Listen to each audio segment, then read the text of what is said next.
Hello everyone, welcome back to my channel. और अगर आप नए हो तो वेलकम टू माय चैनल। आज के इस वीडियो लेक्चर में हम लोग पढ़ने वाले हैं मॉडर्न थ्योरी ऑफ रेंट। इसके पहले हम लोग Ricardian theory of rent already discuss कर चुके हैं। Before starting the video lecture, सबसे पहले हम ये समझते हैं कि 4 फैक्टर्स ऑफ प्रोडक्शन होते हैं, that is land, labour, capital and entrepreneur. इन सब का कुछ ना कुछ कॉन्ट्रीब्यूशन होता है प्रोडक्शन के प्रोसेस में, और इनके कॉन्ट्रीब्यूशन के बदले में इनको कुछ ना कुछ पेमेंट मिलती है। क्लियर? अब ये पेमेंट का रेट कैसे डिसाइड होगा, इसके लिए अलग अलग थ्योरीज हैं। ठीक, उसी में आता है थ्योरी ऑफ रेंट, थ्योरी ये जो आपको कैपिटल है उसको बदले में उसको इंटरेस्ट मिलेगा तो थ्योरी ऑफ इंटरेस्ट। एंटरप्रेन्योर है, वो जो रिस्क उठाएगा उसके बदले में उसको मिलेगा प्रॉफिट, इसके लिए भी सेपरेट थ्योरी है, थ्योरी ऑफ प्रॉफिट। इस तरीके से ये चारों फैक्टर्स ऑफ प्रोडक्शन को प्रोडक्शन में जो भी कंट्रीब्यूशन करते हैं उसके बदले में जो पेमेंट मिलता है, इसके लिए सेपरेट थ्योरीज हैं। इसी में सबसे पहली थ्योरी है थ्योरी ऑफ रेंट। क्लियर? अब थ्योरी ऑफ रेंट में दो टाइप्स की थ्योरी है basically, Ricardian theory of rent and modern theory of rent. Ricardian theory of rent में जैसा कि हमने पढ़ा है कि रेंट वर्ड डिनोट किया गया है payment to the land alone, मतलब जो हम लैंड को यूज़ करते हैं उसके बदले में जो उसे पेमेंट करते हैं वही रेंट कहा गया है as per Ricardian theory of rent. उसी में हमने ये भी पढ़ा कि जो सबसे ज़्यादा फर्टाइल लैंड है, द मोस्ट फर्टाइल लैंड, उसको सबसे ज़्यादा रेंट मिलता है कंपेयर टू जो लीस्ट फर्टाइल लैंड है। ठीक है? अब यहाँ पे अगर हम मॉडर्न थ्योरी ऑफ रेंट की बात करें तो यहाँ पे जो रेंट वर्ड यूज़ किया गया है ये सिर्फ लैंड के लिए नहीं बल्कि अदर फैक्टर्स ऑफ प्रोडक्शन के लिए भी किया गया है। मतलब अगर हम उसको यूज़ करते हैं उसके बदले में जो पेमेंट करेंगे, लाइक लेबर हो गए, ठीक है, उसके बदले में जो उन्हें हम पेमेंट करेंगे उन्हें भी रेंट कहा गया है। किन्होंने कहा है? तो मिसेस जॉन रॉबिन्सन ने या बाउल्डिंग ने, जिन्होंने ये थ्योरी बेसिकली दी थी। ठीक है, तो चलिए स्टार्ट करते हैं। In Ricardian theory, rent is used in a very restricted sense and usually referred to the price paid for the services of land. Clear? तो रिकार्डियन थ्योरी में जो रेंट का मीनिंग था वो बहुत लिमिटेड था। Modern economists, however, have made a broader or wider use of the term rent to signify the price paid for the service of any other factor which have inelastic supply like labor, capital and even organization. Clear? तो यहाँ पे बात आती है कि ये theory दी किसने थी? तो ये थ्योरी दी थी मिसेस जॉन रॉबिन्सन ने, सॉरी यहाँ पे एन कीजिएगा, एन बाउल्डिंग, बेनहम एटसेट्रा। ठीक है? एक रेंट की सिंपल सी डेफिनेशन है, वो क्या है? Rent is the payment in excess of transfer earning of a factor. अब यहाँ पे जानने वाली बात ये है कि एक्चुअल अर्निंग और ट्रांसफर अर्निंग, इनका जो डिफरेंस हुआ वही रेंट हुआ। तो पहले समझ लेते हैं कि ये एक्चुअल अर्निंग क्या है एंड ये ट्रांसफर अर्निंग क्या है। Actual earning means, for example, अगर आप कहीं पे जॉब कर रहे हो, ठीक है, और वहाँ पे आपको पर मंथ 10,000 की सैलरी मिल रही है। क्लियर? तो what you are earning salary per month is your actual earning. ठीक, वहीं अगर आपका कहीं और से ऑफर आता है, आप बहुत अच्छा काम कर रहे हो, इसी वजह से कहीं और से भी आपको ऑफर मिला और वहाँ पे वो आपको ऑफर कर रहे हैं 15,000 पर मंथ की सैलरी। क्लियर? तो ये जो आप सैलरी यू कैन अर्न, मतलब आप जो अर्न कर सकते हो, यही ट्रांसफर अर्निंग है। तो अब रेंट क्या हुआ? रेंट हुआ इन दोनों के बीच का डिफरेंस, दैट इज कितना? 5,000 रुपीज पर मंथ। क्लियर? कहने का मतलब ये है, इसका लॉजिक ये है कि ये जो आपको 10,000 से ज़्यादा 15,000 पर मंथ की सैलरी ऑफर हो रही है क्योंकि आप कुछ ना कुछ अच्छा काम कर रहे हो, इसीलिए। तो ये जो 5,000 पर मंथ है यही रेंट कहलाएगा। क्लियर? तो चलिए जानते हैं इसकी डेफिनेशन क्या होगी। Actual earning, it is that earning which is factor gets in its present occupation. Clear? फिर ट्रांसफर अर्निंग क्या हुआ? Transfer earning of a factor is that part of its income which it could get in its next best alternative use. Thus, it is the earning which must be paid to a factor to keep in its present use. मतलब क्या? मैंने भी आपको example बताया ना कि आप 10,000 रुपये अभी आपको मिल रहे हैं, कहीं आपको ऑफर 15,000 रुपये का हो रहा है, तो मतलब ये है कि जो दूसरा वाला आपको ऑफर कर रहा है वो कम से कम इतना तो दिमाग में लेके चल रहा है कि 10,000 से कम में आप काम नहीं करने वाले हो। ठीक, तो ये आपका मिनिमम अर्निंग इतना आपको मिलना ही चाहिए। ठीक, अब ये जो मुझे एक्स्ट्रा 15,000 रुपीज़ मिलने वाले हैं या आपको 15,000 रुपीज़ मिलने वाले हैं, जो आप एग्जिस्टिंग जॉब कर रहे हो 10,000 रुपीज़ पर मंथ से ज़्यादा आपको मिलने वाले हैं, ये दो रीज़न्स की वजह से आपको मिल सकते हैं। कौन कौन से रीज़न? पहला ये कि आप बहुत अच्छा काम करते हो, आपके जैसा वो काम कोई कर ही नहीं सकता है। ठीक, और दूसरा ये कि सिर्फ आप जैसा काम सिर्फ आप ही कर सकते हो, मतलब क्या आपके जैसा कोई है ही नहीं। अब विराट कोहली का ही एग्जाम्पल ले लीजिए, उनके जैसा क्रिकेट कोई नहीं खेल सकता और वो बेस्ट क्रिकेट खेलते हैं। ये दो बातें हैं, स्पेसिफिसिटी ऑफ फैक्टर और इनइलास्टिक सप्लाई, मतलब उनके जैसा कोई नहीं है। ठीक है, अब इस चीज़ को समझिए। They are two reasons because of which any factor of production get surplus known as rent. मतलब क्या, वो जो 10,000 से 15,000 आपको मिल रहा था, ये दो रीजन्स की वजह से मिलता है। पहला, specificity of factor of production, मतलब क्या, आप जो काम कर रहे हो वो बेस्ट कर रहे हो। दूसरा, scarcity of factor of production, मतलब क्या, आपके जैसा कोई है नहीं। क्लियर? अब यहाँ पे इन दो रीजंस की वजह से ही रेंट निकल पाता है, मतलब रेंट का पता चल पाता है कि इसको कितना सरप्लस मिलेगा।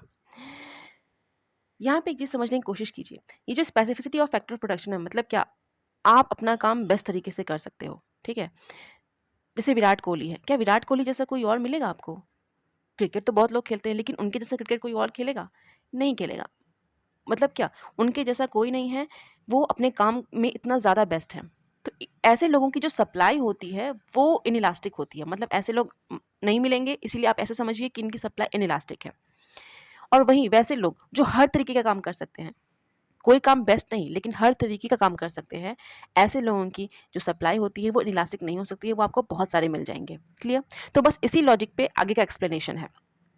On the basis of the two reasons, we can classify all the factors of production in two parts, ठीक? Specific and non-specific factors. Specific factors are those which have no alternative use. For example, a cricketer can be used only to play cricket matches, an actress suitable only for film industry, etc. Non-specific factors are those which have alternative uses. For example, an unskilled labor can be put to any of the odd jobs like breaking stones or carrying bricks, pushing carts, etc. Land is also non specific factor. Yes, बिल्कुल। अगर आपको कहीं MCQ में question आता है कि land कौन सा फैक्टर हुआ, तो यस, ये भी नॉन स्पेसिफिक फैक्टर है, क्योंकि आप उसको किसी भी काम के लिए यूज़ कर सकते हो, चाहे आप वहाँ पे खेती करो, चाहे कंस्ट्रक्शन का काम करो, वॉट एवर, आपको जो भी करना है कर सकते हो। Every factor shall always shift to its best paid alternative use. However, the supply and demand for these two factors differs, which decides the rent. ठीक है।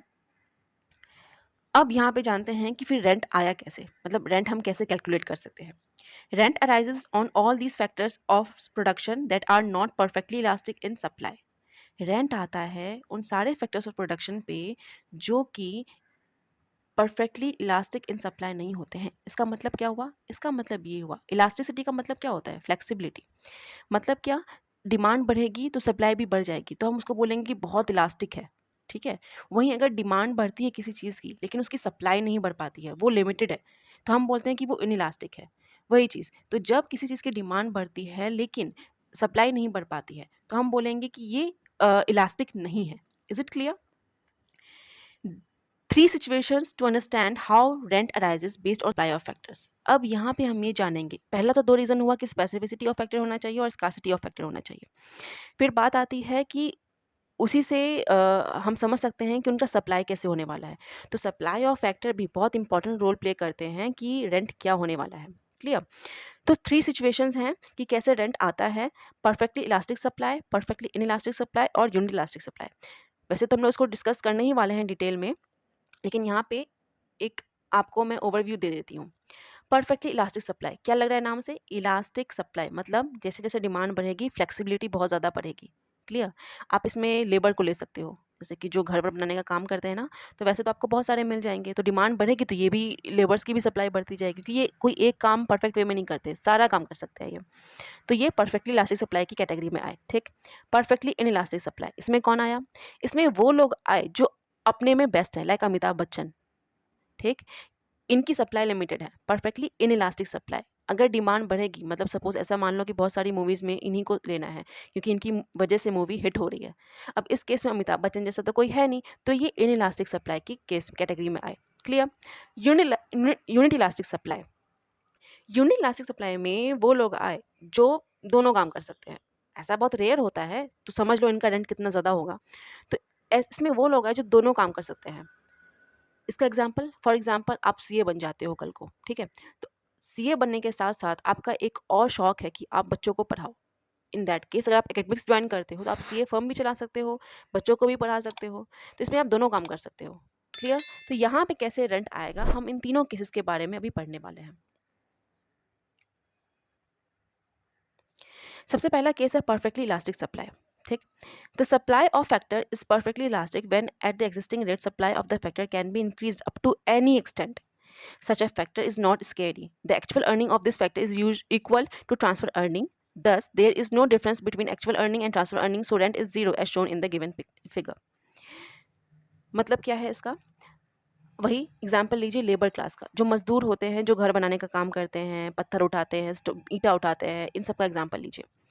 तो जैसे-जैसे इनकी डिमांड बढ़ती है, वैसे-वैसे इनका जो सप्लाई है, वो भी बढ़ता जाता है।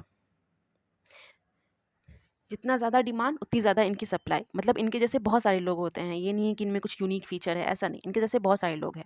इस केस में जब आपके जैसे बहुत सारे लोग हैं, तो अगर आपसे मैं बोलती हूँ कि 500 में आप मेरा आज का काम कीजिए, आप मना कर देते हो कि नहीं, मुझे नहीं करना है, मुझे 700 ही चाहिए, तो मैं बोल लूँगी कोई बात नहीं, मत कीजिए, आपके जैसे और है वो आके कर देंगे। तो मतलब क्या? जहाँ पे सप्लाई इलास्टिक होती है। अब अगर हम ग्राफिकली इसको समझना चाहें तो यहाँ पे आपका हुआ कि यूनिट्स ऑफ फैक्टर क्या-क्या हैं, यहाँ पे प्राइस ऑफ द फैक्टर, ठीक? जब भी सप्लाई को हमें कांस्टेंट दिखाना है, तो ये कुछ इस तरीके से, मतलब क्या? अगर डिमांड डीडी है, तो आपका जब जहाँ पे डिमांड एंड सप्लाई एक-दूसरे को कट करते हैं, ये एक रूल है, वहीं पे कोई ना कोई रेट डिसाइड होता है। यहाँ पे हम रेंट की बात कर रहे हैं, तो यहीं पे रेंट डिसाइड हुआ। अब सपोज़ इन एनी केस अगर डिमांड बढ़ती है, तो मैंने अभी कहा कि अगर डिमांड बढ़ती है, मुझे और भी लेबर्स की ज़रूरत है, तो आपके जैसे तो बहुत हैं, तो इस केस में मैं क्या करूँगी, मुझे मार्केट में और भी ज़्यादा लेबर्स अवेलेबल हैं। तो यहाँ पे जो रेट है वो आपका कांस्टेंट रहेगा, वो नहीं चेंज होगा। क्योंकि अगर आप कोई सामने वाला पर्सन नहीं करता है तो कोई और कर देगा। इस वज़ह से यहाँ पे रेट फिक्स रहता है। क्लियर? अब बात करते हैं परफेक्टली नॉन स्पेसिफिक फैक्टर की। ये वो फैक्टर्स हैं जो कि अपना काम बेस्ट तरीके से कर सकते हैं। एग्ज़ाम्पल वही विराट कोहली, अमिताभ बच्चन, ठीक? तो अमिताभ बच्चन एक्टिंग बहुत अच्छी कर सकते हैं, क्रिकेट तो नहीं खेल सकते हैं। तो अगर आप ऐसा मान के चलो गाना बहुत अच्छा नहीं गा सकते हैं, हालाँकि गाते हैं लेकिन फिर भी अरिजीत खैर, आप ऐसा मान के चलो अगर बॉलीवुड मूवीज़ में इनको सारे के सारे प्रोड्यूसर्स इन्हीं को रखना चाहें, इस केस में ज़ाहिर-सी बात है अमिताभ बच्चन की फ़ीस ज़्यादा होगी। वहीं अगर ऐसा हो गया कि बॉलीवुड मूवीज़ में अमिताभ बच्चन को ना रख के किसी और को रखना चाहते हैं, मतलब क्या डिमांड कम हो रही है, तो इनको कम रेट मिलेगा। बस वही लॉजिक है यहाँ पे। Perfectly non specific factor, supply of a factor of perfectly inelastic when increase और decreases in its demand does not affect its supply. मतलब क्या? जब डिमांड बढ़ता है या घटता है तो उसकी सप्लाई नहीं चेंज होती है। वही अमिताभ बच्चन वाला एग्जाम्पल दिमाग में रखिए। In this case transfer earning if the factor is zero and whatever the actual earning it gets is called rent as shown in the figure here। मतलब क्या है? मतलब ये जो भी एक्चुअल अर्निंग इनको मिल रहा है वही रेंट कहलाएगा, क्योंकि ये कहीं और कोई काम नहीं कर सकते हैं, जो काम कर रहे हैं अपने यहाँ पे ही कर रहे हैं, कुछ और किसी और इंडस्ट्री में नहीं जा सकते हैं। अगर हम ग्राफिकली इसको समझना चाहें तो कुछ ऐसा इसका ग्राफ बनेगा। यहाँ पे यूनिट्स ऑफ फैक्टर, यहाँ पे प्राइस ऑफ फैक्टर, सप्लाई क्योंकि इलास्टिक है तो ये स्ट्रेट लाइन होगी, ठीक। अभी यहाँ पे डिमांड की बात करें तो जहाँ पे डिमांड ने सप्लाई को कट किया यहाँ पे रेट डिसाइड हुआ, ठीक। अब इन एनी केस अगर सब डिमांड बढ़ती है, यहाँ से यहाँ जाती है, इसमें देखिए अगर डिमांड यहाँ से यहाँ जाती है तो आपका नया रेट क्या हो जाएगा? नया रेट ये हो जाएगा। मतलब क्या? अगर सारे बॉलीवुड वाले सिर्फ जितने प्रोड्यूसर्स हैं वो अमिताभ बच्चन को ही रखना चाहे, इन दैट केस उनको रेंट ज़्यादा मिलेगा, ठीक है। वहीं अगर डिमांड कम हो जाती है अमिताभ बच्चन की, यहाँ से यहाँ आती है, ठीक है, तो इनको रेंट कम मिलेगा। क्लियर? क्योंकि ये किसी और इंडस्ट्री में काम नहीं कर सकते हैं, इसीलिए इनका जो एक्चुअल अर्निंग होता है इसे ही रेंट कहा जाएगा, ठीक है। Next, when supply of a factor is unit elastic, इसमें वो लोग आते हैं जो दो तरीके का काम कर सकते हैं, जो दोनों काम में परफेक्ट है। Most of the factors are neither totally specific nor totally non-specific. Hence, supply for a particular industry is always elastic. For example, more CA can be induced to join academics. अभी मैंने जो आपको example दिया कि अगर CA है, आप चाहो तो जॉब भी कर सकते हो, चाहो तो फर्म भी खोल सकते हो, या फिर आप एकेडमिक्स भी ज्वाइन कर सकते हो, पढ़ा भी सकते हो बच्चों को। यहीं पे रेंट मेनली अराइज होता है। कैसे? तो फॉर एग्जाम्पल अगर आप कहीं पे जॉब कर रहे हो, अ, ठीक है, आप सीए बन जाते हो, कहीं पे आप जॉब कर रहे हो, वहाँ पे आपको 70,000 पर मंथ का सैलरी मिलता है पर मंथ। वहीं आपको कहीं और पढ़ाने का ऑफ़र आता है। जान रहे हो, आप देख रहे हो कि कैसे आपको कहीं और से भी ऑफ़र आ रहा है। पिछले 2 केसेज़ में कहीं और से आपको ऑफ़र नहीं मिल रहा था। क्योंकि पहला तो वो था कि बहुत सारे लेबर्स वैसे ही सेम थे। दूसरा ये केस था कि कोई और काम कर ही नहीं सकते हैं। अब यहाँ पे क्या है, आप 2 तरीके के काम कर सकते हो। तो पहला तो आपको पर मंथ आपको सैलरी मिल रही है, वो अलग क्योंकि आप सीए हो। दूसरा ऑफ़र आपको ये आता है कि आपको 1 लाख का पैकेज मिलता है पढ़ाने के लिए भी, बहुत अच्छे टीचर भी हो आप। इन दैट केस इन दोनों के बीच का जो डिफ़रेंस है दैट इज़ 30,000, ये रेंट हुआ। ठीक? तो ये तो एग्ज़ाम्पल के तौर पे हुआ। अगर हम ग्राफ़िकली इसको समझना चाहें तो यहाँ पे ये देखिए, एक्सिस पे हमें दिखाना है units of the factor, Y पे दिखाना है प्राइस ऑफ द फैक्टर। अब यहाँ पे डिमांड कर्व ऐसा डाउनवर्ड स्लोपिंग जो कि हमेशा ही रहता है। सप्लाई यहाँ से स्टार्ट होगा, मतलब क्या है, सप्लाई यहाँ से स्टार्ट क्यों होगा, क्योंकि जैसे जैसे डिमांड बढ़ती जाएगी सप्लाई को बढ़ाया जा सकता है, ठीक है। इतना ये ओएस यहाँ से क्यों स्टार्ट हुआ, तो ये इतना वो अर्निंग है जो इन्हें मिलना ही चाहिए। अगेन सीए का एग्जांपल लेते हैं, तो ये वो है कि अगर सपोज सीए कहीं पे जॉब कर रहा है और उसको 70,000 पर मंथ की सैलरी उसको मिल रही है, तो वो उसका मिनिमम अर्निंग है जो उसे पर मंथ मिलना ही चाहिए। अगर आपको उन्हें अपने यहाँ पे कोचिंग इंस्टीट्यूट में रखना है कि वो आपके बच्चों को पढ़ाए, इस केस में आपको 70,000 पर मंथ से ज़्यादा तो उन्हें देना ही पड़ेगा। तो ये जो ओएस है ना, ये वही मिनिमम अर्निंग को डिनोट करता है। क्लियर, तो सप्लाई आपकी यहीं से जाएगी ऊपर की ओर, अपवर्ड स्लोपिंग, डिमांड कर्व यहाँ पे, ठीक। तो ओएस उसको मिनिमम अर्निंग कितना मिल रहा है, और ओपी उसको एक्चुअल में कितना जो ट्रांसफर अर्निंग है उसको कितना मिलेगा, इन दोनों के जो बीच का डिफरेंस हुआ वही रेंट हुआ। अगर मैं इसको सेपरेटली अगर आपको बना के दिखाऊं, तो आपको अपनी कॉपी पे कुछ इस तरीके से इसे बनाना है।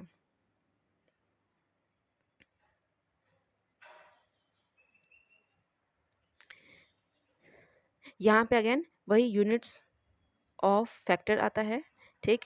यहाँ पे प्राइस या फिर आप रेट भी कह सकते हो। क्लियर, ये डिमांड कर्व डी डी, ये सप्लाई कर्व एस एस, ठीक है। तो ये जो ओएस है ये क्या है, ये ओएस है कि मिनिमम उसे कितना मिलना चाहिए, मिनिमम अर्निंग रिक्वायर्ड, ठीक है। मतलब वही सी वाला एग्जांपल याद रखना कि 70,000 पर मंथ आपको मिल ही रहा है, तो इतने में तो आप काम करोगे ही, इससे कम पे तो जाओगे नहीं, इससे ज़्यादा मिल जाता है तो सोचोगे। तो ओएस क्या है, वो जो मिनिमम अर्निंग आपको मिलना चाहिए, ठीक है। अब अगर सपोज डिमांड इतनी है, तो डिमांड सप्लाई ने जहाँ पे कट किया, यानी कि ये वाला पॉइंट, और इससे यहाँ पे हम एक बना लेंगे इस तरीके से लाइन ड्रॉ कर लेंगे, ओपी। तो ओपी रेट हुआ, रेंट क्या हुआ फिर, रेंट हुआ ये वाला शेडेड एरिया, मतलब मिनिमम अर्निंग से जितना ज़्यादा आपको मिल रहा है वही रेंट हुआ। मैथमेटिकली देखो तो वही जो मैंने आपको एग्जांपल बताया कि पहले आपको अगर 70,000 मिल रहा है कहीं पे जॉब करने पे, कहीं और आपका ऑफर आया तो आपको 1 लाख पर मंथ का ऑफर मिल रहा है, तो इन दोनों के बीच का जो डिफरेंस है दैट इज 30,000 पर मंथ। तो ये जो ग्रीन एरिया है ये 30,000 पर मंथ को डिनोट करता है। क्लियर, ये आपका रेंट हुआ। I hope it is clear. अब हम इसके कंक्लूजन पे आते हैं। तो the main conclusion of the modern theory of rent are as under. Rent arises not only to land but all factors of production. The rent arises because of scarcity and specificity of factor. The amount of rent depends upon the difference between actual earning and transfer earning. A factor gets no rent when its supply is perfectly elastic. ठीक है, अगर perfectly elastic, ये कौन सा case हुआ, ये labours वाला case हुआ, याद आया? Okay. The actual earning of a factor is rent when its supply is perfectly inelastic. ठीक है, अब परफेक्ट इनइलास्टिक है तो उसका उनका जो एक्चुअल अर्निंग होता है वही रेंट कहलाया, जैसा कि डॉक्टर वाले अमिताभ बच्चन वाले केस में हमने देखा था। ठीक है, ओके, तो थैंक यू फॉर वॉचिंग। अगर आपको समझ में आया हो तो प्लीज़ लाइक कीजिएगा, चैनल को सब्सक्राइब कीजिएगा, और कहीं पे भी डाउट हो तो नीचे कमेंट कीजिएगा।